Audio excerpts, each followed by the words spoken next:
Hello friends, lilipit ako sa Kuya Salud. Friends, pakita ko sa... Nakita mo yung daan na yan? Nakita mo yung mga bato? Tapos nakita mo yung likod ng church na yan. Yan. Mga bintana na yan. Sa mga kahoy. Hindi lang ito eh. Before ako dumating dito, friends, pumunta dito. Nakita ko itong daan na to eh. Dito raw ako dumaan. Grabe, power talaga ng nasa taas, no? Tapos pumasok daw ako dyan, no? Umattend daw ako ng misa. Nagdadasal daw sila. Grabe, no? Yun ang power, no? Kaya naniniwala talaga ako, friends. Everything is the will of God, no? Tao. Grabe talaga.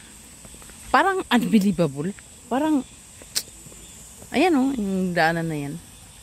Sabi ko, tapos daw, yun sa panaginip ko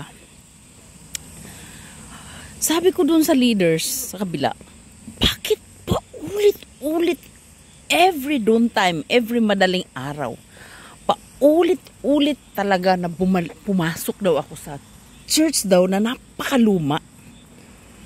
Hindi ko alam kung saan ako, ganun. Sabi ko dun sa leaders pa, nag-share ako. Grabe. Ngayon, pag naisip ko, friends, dito car natin, friends, lapag muna natin yung ating bag. Ngayon, pag naisip ko, friends, talagang kinikilabutan ako. Sabi ko, meron talaga. Nandyan siya ba? Parang, naisip ko, friends, talagang, since when I was young, talagang nafe-feel ko yan. I am guided. This is our car. Puti na car natin, friends, no? Lagay muna natin yung ating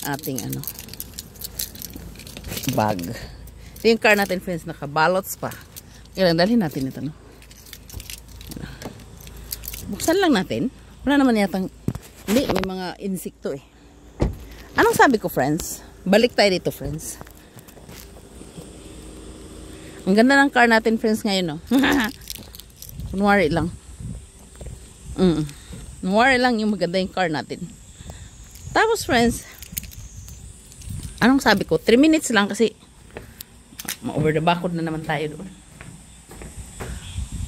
Talagang mayroon yan siya sa taas. Naniniwala ako talaga. Kasi, friends, itong life ko ngayon, nandito ako. Dito tayo banda. Kasi kita yung bundok ko. Ang ganda ng bundok, grabe. Oh, friends, itong life ko ngayon, ito ako.